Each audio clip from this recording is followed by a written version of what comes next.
In American society, money is a taboo topic. We're taught at a young age it's improper to talk about it, but we're also bombarded with messages about the power and importance of money in our everyday lives. And by not talking about it, we miss out on the skills and lessons we need to effectively understand and financially plan. That changes today. Welcome to Money Tales. Hosted by Sandy Brager and Cami Doder, Money Tales brings more than 35 years of combined professional experience in personal finance to demystify money and demonstrate what it's like to speak openly about personal financial matters. Join us each episode as they interview modern-day movers and shakers about how money decisions intertwine with their daily lives in order to give you better insight into productive financial conversations. Subscribe today and register for our blog Fathom at aspiriant.com/podcasts to increase your money mojo. And now, here's Cami and Sandy.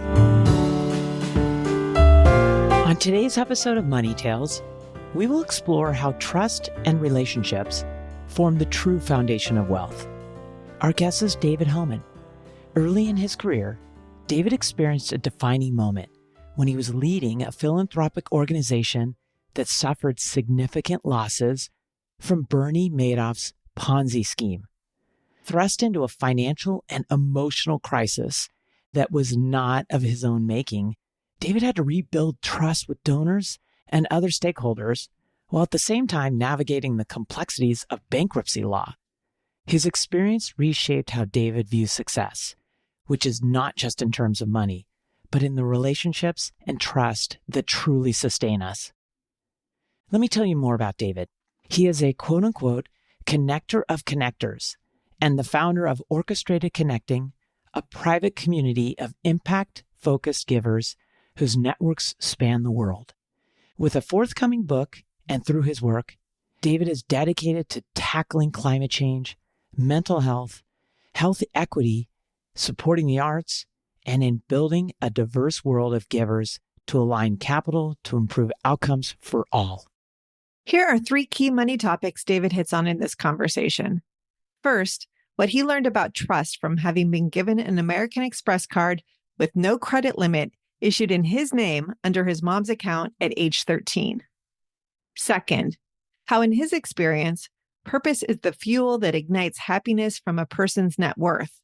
And third, how relationships are the true capital of our world.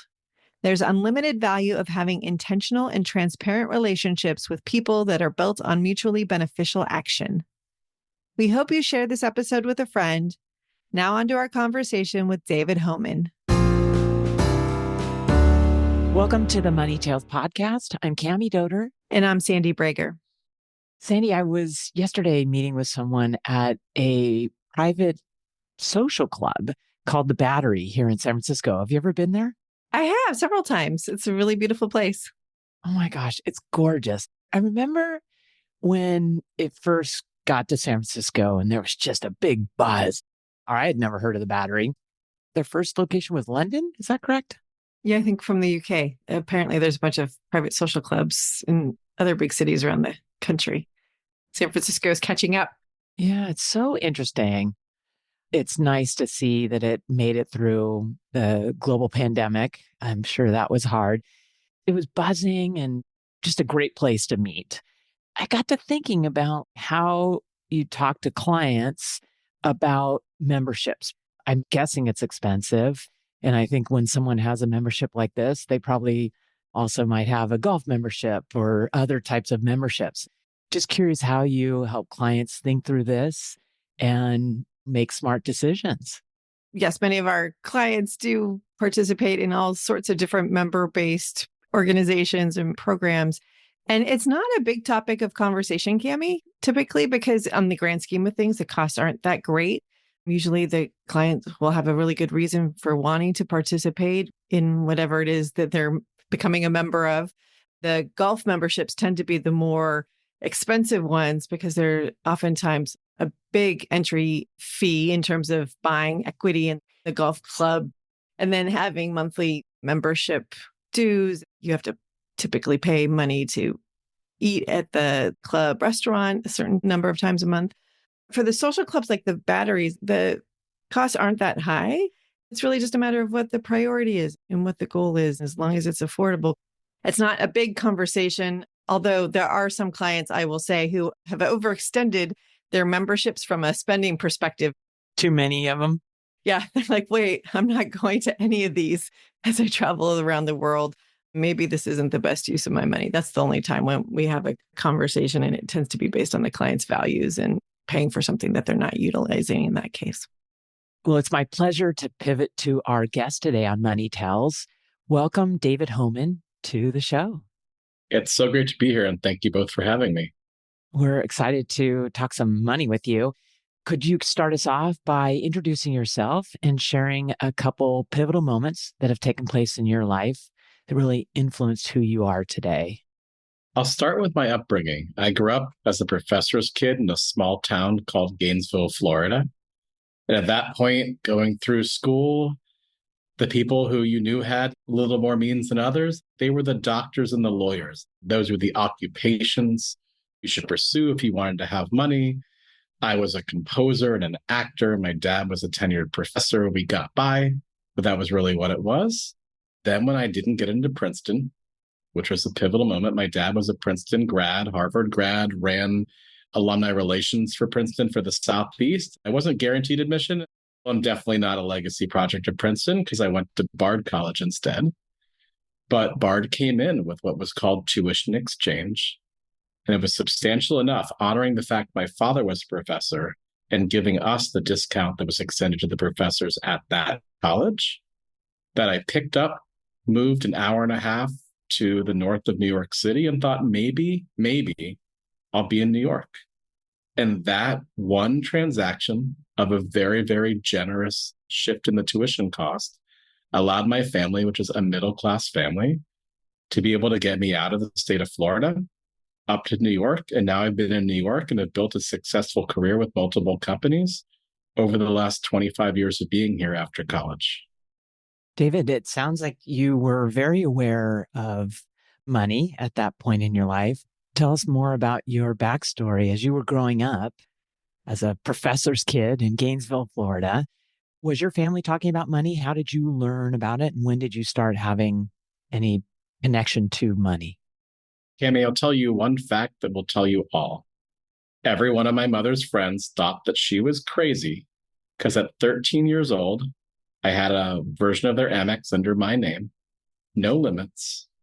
And she trusted me to spend in an emergency when I needed. She taught me financial literacy. She taught me budgeting with the nonprofits that she ran, that I helped work for from 8 years old on. And so I've never had, although I have financial stress in life over how much money I have, the cost of my kids' camp and things like this, I've never had an aversion to, a revulsion, a nervousness, and anxiety, depression around what money is, the role it plays in my life, and that I can be happy in life without the necessity of having all the resources to do so. David, I love that your mother is the person who is teaching you all of that at such a young age. That is so special. I was raised in a family where I was the responsible kid. My brother as well. My mom said, you need to be able to access something during emergencies. I trust you with it. Please use it well. If you don't use it well, then you won't be able to use it. I always had a sense of what our average spending needed to be, because when we did eat out, and this was, to date everyone maybe listening, this was when Applebee's and Outback and TGI Fridays came to your town and you had fine dining. And we could go maybe once a month. The rest of the time we cooked, we gardened, we went to our friend's farm and we played and hung out with them, then took back like a CSA bushel of food. And that helped feed the family. We weren't poor, but we had to always be stern and more strict with those choices because they were at the time necessary choices for the whole family to be aware of. And you were observant of all of that. And she gave you trust, that magic trust right off the bat. Correct. David, as you began to pursue an interest in composition and acting, coming from this framework of money being there and not being a big focus, how are you thinking about money as you were getting ready to go to college and pursue your interests? I knew what my budget was per semester. I knew the limitations to what I could spend while being first on campus, then off campus. I knew the sacrifice that my parents were making, especially my mom choosing to continue working, running several groups in order to essentially pay for college for myself and my brother. So we didn't have massive loans for our undergrad. And that was quid pro quo. I came back every summer. I helped her run a major writer's workshop. I worked for the family. And so we had that sense that we were all working together, and it wasn't somebody earned, somebody spent. It was much more of that collective consciousness of it. I didn't realize how lucky I was growing up with that until I see so many friends struggle with what that is, how they manage it, what they do. I grew up with a mother who at a whopping 4'11" had all the control and power on the planet, not just in our family, but we call her the whisperer of anything. She was the one who kept the level head without the stress to manage what could be in many times very hard and untenable situations related to money. I love this story. I love your mom. Sandy hit on something that I wanted to just dig a little deeper, this power that comes with trust. I'm sure it felt great when you were young, but I'd love for you to reflect back now and describe trust at such a young age, what that's done for you today. How has that really impacted and bring it to your present life? My present life, Tammy, is entirely about relationship trust. I went from an older friend, we called my adopted Jewish grandmother in Florida, who introduced me to her best friend from the 1920s, who was my adopted Jewish grandmother in New York, to then getting me into what became my first big executive job, running an incredible, massive Israeli-focused arts and culture foundation. And that exposure to run this nonprofit starting at 26 years old taught me a lot about being around major philanthropists, what are now called family offices, but the ultra high net worth of this planet in the focus of philanthropy. And suddenly by running an international charity, I was all around money, yet I didn't have money. So there was a time in New York where somebody would tell me the address on Fifth Avenue, and I knew which cross street they lived at because I'd been to the penthouses or the luxury apartments of every single building. And I worked really hard to fundraise from a large amount of people. And then pivotal moment number 2, since you asked about that first, Bernie Madoff, 2008 housing bubble recession. The charity I took over had complete and total losses to Bernie Madoff from investments made in 1993 and on. As the executive in charge, I had a lot of flack. A lot of people blamed me for those investments to the point where I had to say, I was 13 years old when this foundation invested these assets. I did not convince them when I didn't know them as a teenager to now have my job be in jeopardy and my livelihood in New York, my ability to stay and afford to live here be in jeopardy. I'm sorry this money was lost. There are many reasons people are extrapolating as to why or how it could have happened. And I suddenly had to become an expert in finance law, in bankruptcy law. And I had to rebuild the trust not only of my donors, but build new trust across a whole swath of people either hurting also from Madoff, hurting from that massive, insane recession that we still put like it was 50 years ago when it was really recent. It was the precursor to the recession we experienced with COVID. What happened in that was I figured out what my actual calling was, and I figured out now what I needed to do because I built a network of people called connectors. I realized that in between all of the wealth, power, everything in this world is the person that those people trust, or in some cases, they are the people themselves. And I built a network of next gens, VCs, exited founders, family offices, friends who go, my dad was a congressman, or I know this person, but it was a network around impact, around not just preserving legacy, but increasing legacy. And what I built around this entirely was a focus on relationship trust and relationship value. And I base it on action. And my mom based her trust on me based on actions. Either I was responsible with my money and the family's money, or I was not. And if I was responsible, I still had the access. And if I wasn't responsible, the access was limited or taken away. And that's what I live by. My mantra is you judge only on action, not on words. And therefore you build trust through the intention you set, the purpose you live, and then the results from that of what you give to another. And my entire business called Orchestrated Connecting. I took that artistic world as a composer. I can't say I coined the term, but I definitely trademarked it once I realized everyone else was using it. And I figured out that what really makes the world work is that trust. And it, for me, is the real currency we don't talk about in the same way we talk about the use of our time or the use of our money. And my world is to really educate people and have them understand this is the trust that makes business work. It makes philanthropy work. It helps save lives. It's what drives people to create a social bond based on action, not just affiliation. David, I want to dive really deep into trust. But before we get there, I want to go back to those Madoff days when you were having to defend decisions made by other people in the organization before you. Obviously, everyone who was personally burned by Madoff had a visceral emotional reaction. You had to be in there and navigate through it. And you mentioned getting technically savvy on laws and also building relationships. How did you do that as a 26-year-old person? And what did you learn from those conversations about money that planted the seed toward building the business that you have grown and built on trust? By that point, I was 28. I wasn't much wiser, but I still looked like I was 20. So everyone was judging me anyway, because I've never looked my age. These were the two parts of that, which was a fascinating study I was forced to undergo because I had no choice. That was the job I had. I had a responsibility to rebuild it. We had individuals within our support base who had disastrous losses, whether it was Madoff or just the economy. And they cut their gifts because they felt like they were much poorer. And then I learned years later, as they rebounded, that their net worth from 400 million became 320 million. Or they had lost one of their kids' trust accounts, but they still had $80 million.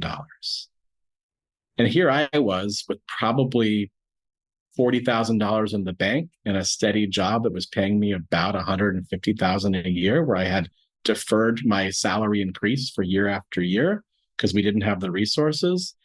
And many people in their psychology felt poor because I learned your only value, if your net worth is what you value your worth as, is what that number is.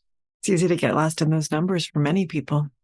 And then I learned that none of those people were actually happy with the net worth they had unless they had a purpose with it. And some of them were not purposeful, or they didn't need to be, or it wasn't part of their psyche. And others, like my board president becoming board chair, who was like a second father to me, he gave so much, even those dire times. He had a carryover with the IRS, the philanthropy. He couldn't even discount the next year if he gave nothing, and he kept giving. And he had plenty of money. It wasn't the idea of it. It was that he would not rest unless he understood that he was doing more to help everyone come with him to save this charity and to save the other charities he was also on the board of. And that selflessness of not just the money, but the time. Bill Schwartz was one of the highest men of integrity I'd ever met around what philanthropy was and what real leadership around it was. Because in a time of need where he was hurting, he increased his gift by 10x. And somebody worth, I don't even know how much, left the board.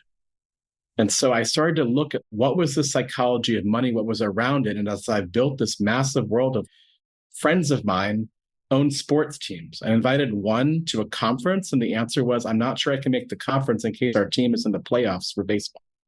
But these are driven people that I respect greatly for what they do. And I look at that, as we talked about with my view behind me, although this is on audio, that I live in Jersey City, not Manhattan. So I wanted space, and that's what I could afford. And I've always had to have that struggle of being around immense wealth. And I mean immense wealth, where as an exercise once for my business, I figured out how many Giving Pledge billionaires I could get soft, trusted access to. And at 60, I stopped because I thought, how did I build a network of such wealth? And then I had to always reframe it. It wasn't a network of wealth. It was a network of trust and impact. And therefore, it's just another relationship. And many of these people who are my friends, some I consider my family, our relationship is based on the same thing that they need, which is a relationship. A give and a give not I'm friends with this family, they own this product, when am I going to hit them up again? Because everyone who is not trusted with them finds the opportunity to ask them for coffee and then not really want coffee. In my world, I always joke, you don't ask me for coffee if you want something from me, it means you don't know me because I only drink tea. More than that, like if you want something, be transparent and straightforward from it. So I chair an incredible organization called the Arthur Miller Foundation. It's based on the playwright Arthur Miller. His daughter Rebecca is a friend. And we bring an ecosystem to support the Department of Education in New York City and bring more theater teachers into public schools where there are only a paltry 22% or so of theater teachers. The capital of the world for theater, Broadway.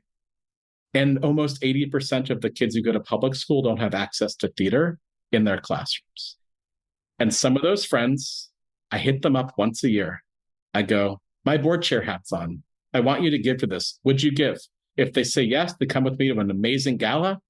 If they say no, then they say no. And then I go, hey, what are you doing with the kids? Let's meet up in Central Park next week. And I have to section it out because otherwise, when people have immense financial wealth, they are constantly wondering whether people actually value them for them, not that wealth.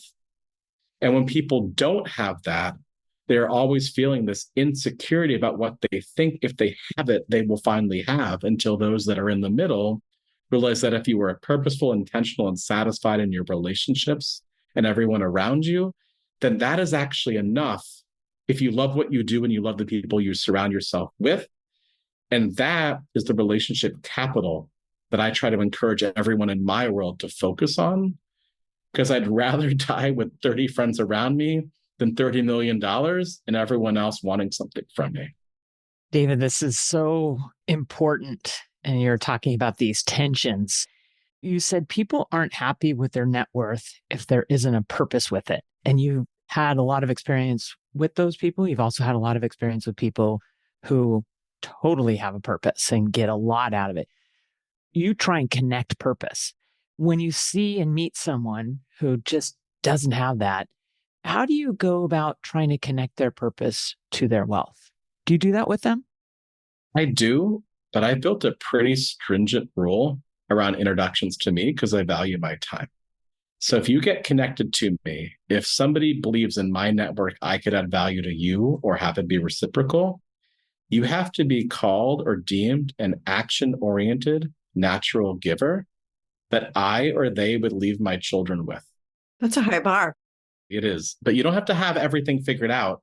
But unless you come purposeful, intentional to a meeting with me, you've taken time I don't have, as I'm parenting 2 children, building a startup, finishing a book, launching a conference, running an international series, and spending probably 80% of my time jumping into these type of meetings to help other people. So if you're going to come in, you need to be intentional and purposeful. If you're a little lost, my network at this scale of the game filters you out and says, come back. I'm happy. David will take any meeting I ask. But just think about, are you ready to actually say what you really need and want and feel like you're ready to deserve it? Because that's where David shines, because then he says, I know who you need to talk to. And then he asks somebody else to take their time in that relationship value exchange for somebody they've never met, as he did for that meeting he just took. So, David, at the bottom of all this is the trust foundation that you were talking about. I'm curious, as you were building these relationships, how did you begin to assess whether the trust factor was there? You talked a little bit about action. Give us some examples of that coming into play. We were connected by a mutual friend who asked me first if I could recommend people that would fit specifically in SoCal for your incredible podcast. I leaned in with an action, which was to recommend 3 friends. They all opted back in to be introduced after you guys vetted them. I led with an action. Your response back was actually to offer me this spot on the podcast. You could have just said thank you. Both would have been okay.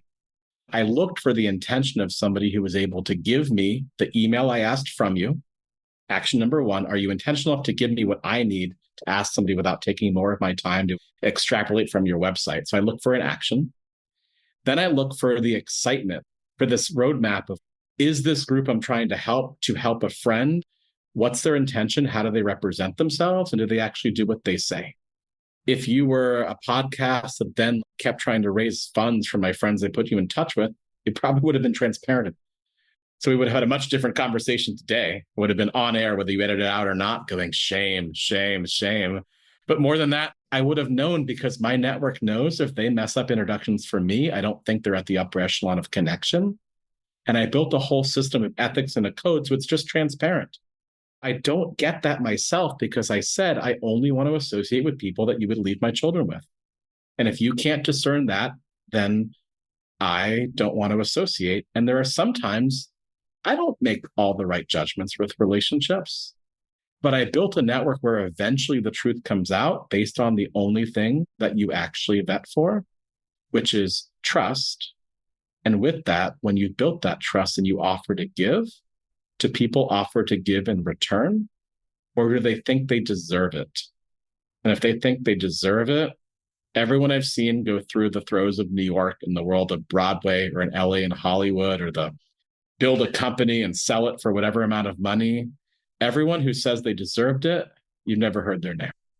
Unless they're incredibly hot, and then you've heard their name. But other than that, even with all the fame and fortune of some of my friends, you either are judged in the end based on your brilliance and what you put into something or not to have true success on this planet. And although a lot of people are born with that, the people who make it build around them all of these concerted circles of trust. And my study is how all those people who build that around them can and should connect together to elevate the trust to an even higher level of impact. And the money is around these circles of trust. It's all part of it. People can Google me. They can see the charity that I chair that I mentioned, Arthur Miller Foundation. They can see on the Arts Advisory Board some of the most significant A-listers on the planet. They can see I've worked for 2 different Giving Pledge billionaire families. They can see in my friend lists on Facebook or LinkedIn, or even in public events. They Google me. You can see some of the people who own known sports teams, who have built multi-billion-dollar companies. And if you come to me and say, I need access to this person, I deserve it, that's it. If you ask me how I am, you ask me for a cup of tea, you've at least learned that much. And then at some point you say, hey, I have something of value. I would really love if you would see if there are people that you would approach that you know would find value in this. Would you be willing to approach them and see if there's something that would be mutually beneficial? And that approach, the sophistication of offering something of value and having the discernment for it is not manipulative, as people used to think when we used to hand out business cards years ago and try to get to the right person.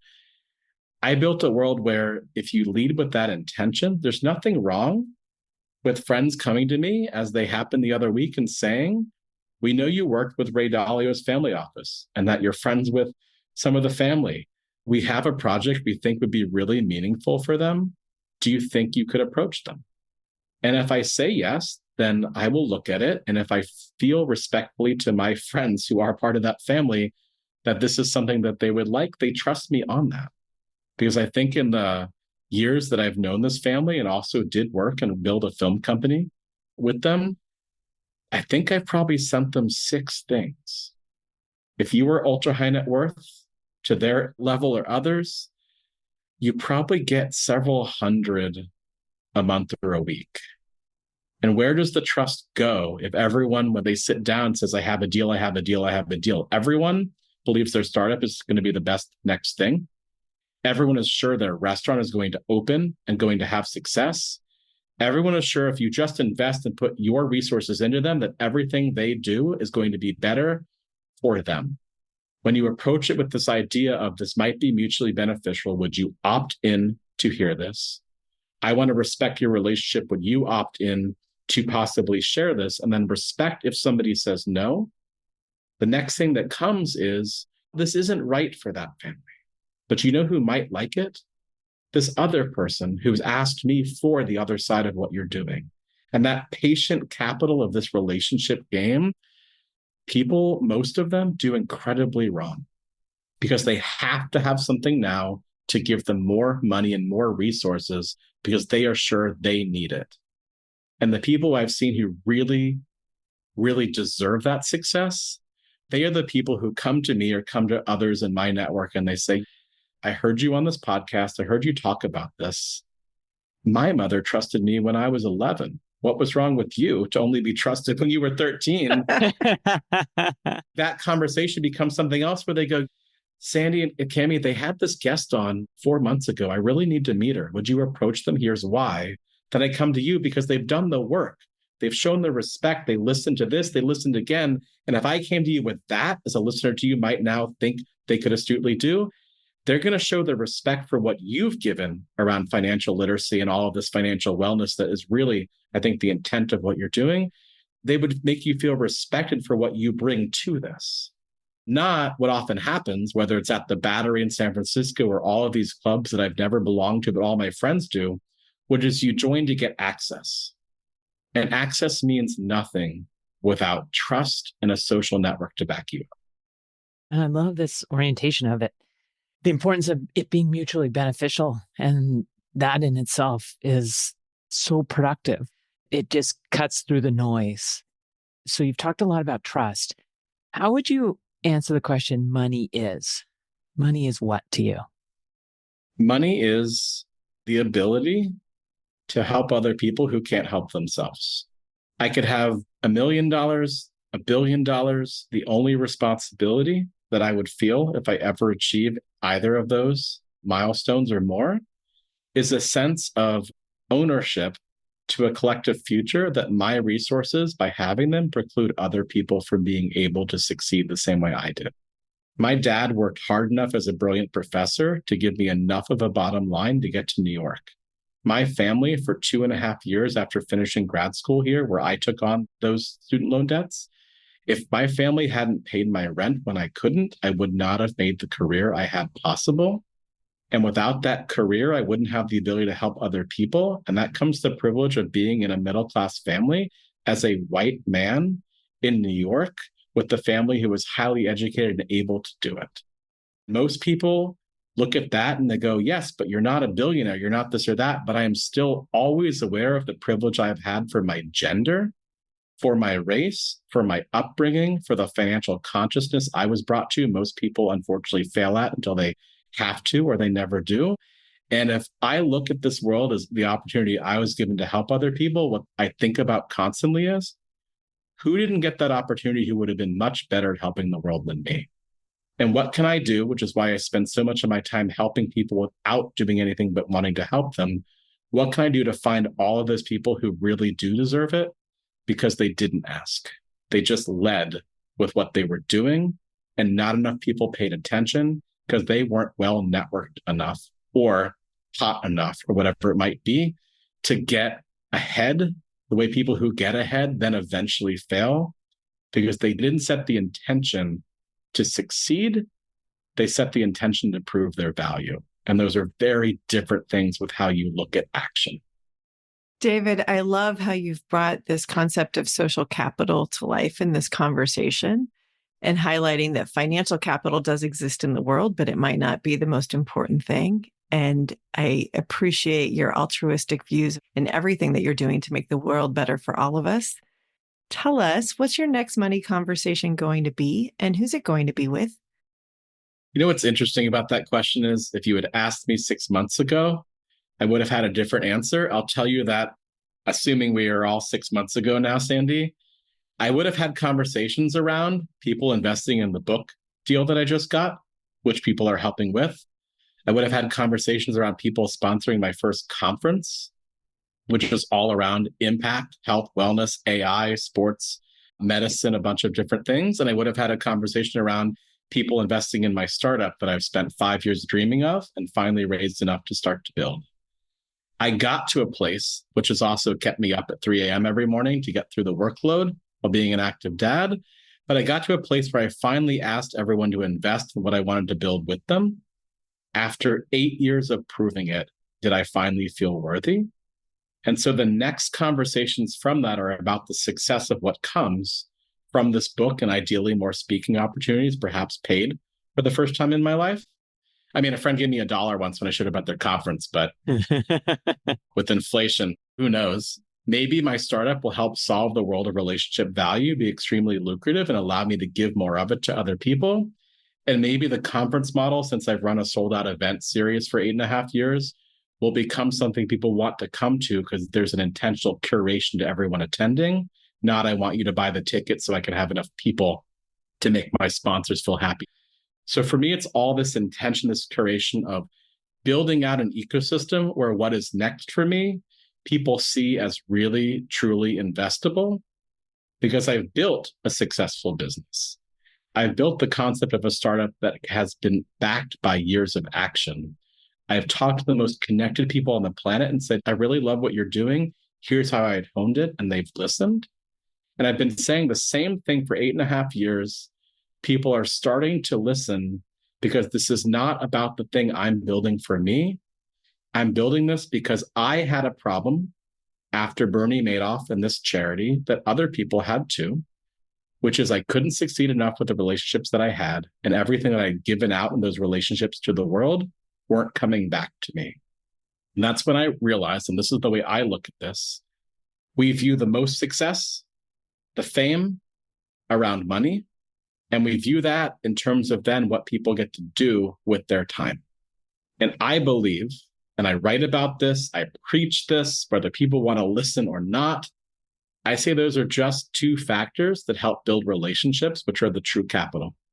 And I challenge people to think about anything that has happened substantially in their world that wasn't because of an introduction, and to rethink that what you can put your time and your money into are the relationships that help curb your loneliness, which is the number one killer on this planet, that can help curb anything that happens when you fall short and what you need because of the community, the purposeful tribe around you.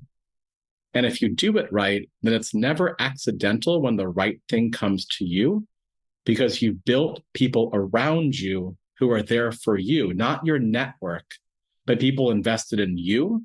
And when you do that, you do what's the major purpose of my forthcoming book, which is the idea of building a purposeful community around you. And that, if you invest in, gives you everything all in one because everyone else is doing it for both you and others, but it comes back to each person giving in the same respect.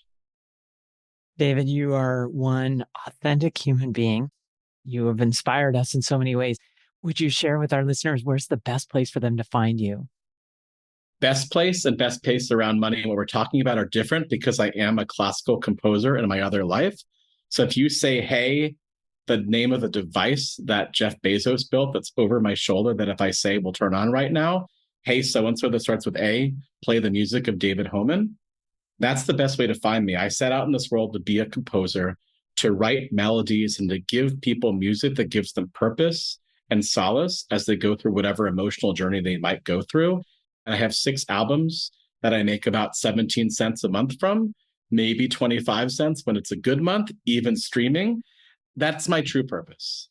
But the other part of it is this world, and this was the thing I joked earlier that I trademarked. I don't own the word orchestrate, but the idea to own this idea of orchestrating connections to make your life a symphony, orchestrating connecting, orchestrating relationships, all these versions of it. If you just Google my name and that, I'm very, very searchable, including my email, including my cell phone. Wow. You're transparent too. But if you want to reach me and you want something from me, do it with the same intention and purpose I mentioned about your podcast and listeners. Do it with the express goal of giving value and sharing that you were given value. And why shouldn't I be accessible? I can't take every call. I can't take every person. And people know email me first because I'm highly scheduled. A friend called me the other day. He's like, I reached you on the first try. I was like, yeah, because 6:50 in bath time for my kids. And now that my kids actually take really long showers instead during bath time, I have about 10 to 15 minutes of pure freedom. That's glorious. As a parent to like answer emails, do the dishes, or like water my plants. I know how that is. So that's the easiest way to find me. My goal is to find all the connectors to help the people that should meet each other get to the right people and to make this value the true value. Out of it comes monetization, comes financial wealth, comes all of this for everyone who leans in. But if you're more purposeful in doing it, ideally you'll be more happy when you've had that success. That's a great message. And it's so nice that we did get a chance to connect in this way. Thanks for joining us, David, on the Money Tales podcast. Of course. Thank you so much. It was a pleasure speaking to both of you. Thanks for listening to the Money Tales podcast. If you've enjoyed this episode, share it with someone you think would benefit from listening. And leave us a review on your favorite podcasting platform. Your ratings and reviews help more people find our podcast. If you're inspired to gain clarity and peace of mind about financial matters, don't hesitate to reach out to our team at Asperient. Go to asperient.com/start a dialogue. Or you can email Sandy and me at podcasts@asperient.com. See you next time.